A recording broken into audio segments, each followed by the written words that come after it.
পার্থ টেস্টে ভারত একটা ঐতিহাসিক জিত নিজেদের নামে করে। বুমরার ক্যাপ্টেন্সিতে ভারত ফাস্ট ব্যাটিং করে 150 রানে অল আউট হয়। মনে হচ্ছিল যেন ভারত ম্যাচে ফিরতে পারবে না, কিন্তু ভারতের বোলিংয়ে অস্ট্রেলিয়া 104 রানে অল আউট হয়ে যায়। সেকেন্ড ব্যাটিংয়ে ভারত 487 রান 6 উইকেটে করে।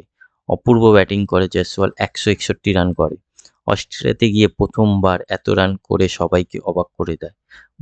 বুমরাও জয়সওয়ালের তারিফ করে। জয়সওয়াল নিজের ন্যাচারাল গেম থেকে আলাদা ধরনের ব্যাটিং করে, যেটা আগামী দিন তাকে বড় মাপের ব্যাটসম্যান করে তুলবে। রাহুল 77 রান করে, বিরাট 100 রান করে। অনেকে অনেক কথা বলে, বিরাট আর রান পাবে না। সমালোচকদের মুখ বন্ধ করে দিয়েছে বিরাট। বুমরাকে জিজ্ঞেস করে বিরাটের ব্যাপারে, বুমরা বলে বিরাটকে আমাদের দরকার, বিরাটের আমাদের দরকার নেই। বিরাট দলে থাকলে আমরা অনেক বেশি এগিয়ে থাকি অন্য দলের থেকে। সেকেন্ড ব্যাটিংয়ে এসে অস্ট্রেলিয়া 238 রানে অল আউট হয়ে যায়। ট্র্যাভিস হেড 89 রান করে, তাতে কোনো লাভ হয়নি অস্ট্রেলিয়ার। ভারত 295 রানে ঐতিহাসিক জিত নিজেদের নামে করে। বুমরা, সিরাজ, রানা এদের বোলিং খুব ভালো করে। Bumrah man of the match হয়।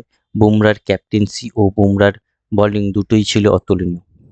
পরবর্তী ম্যাচে কে জিতবে তাতে আপনাদের মতামত জানান।